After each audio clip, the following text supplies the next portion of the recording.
सभी टेक्नीशियन भाई ध्यान दें कि गैस यहाँ से भी लीक हो सकता है।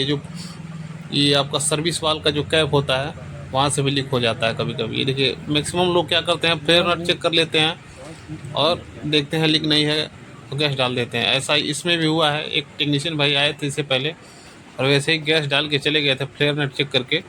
ये इसका कैप नहीं चेक किए थे सर्विस वाल्व का। और गैस हमको लग रहा है, कस्टमर का कहना है कि ये 1 महीने नहीं चला, मतलब धीरे धीरे गैस निकल गया है और 5 से 10 दिन कूलिंग किया था, उसके बाद धीरे धीरे कूलिंग कम हो गया।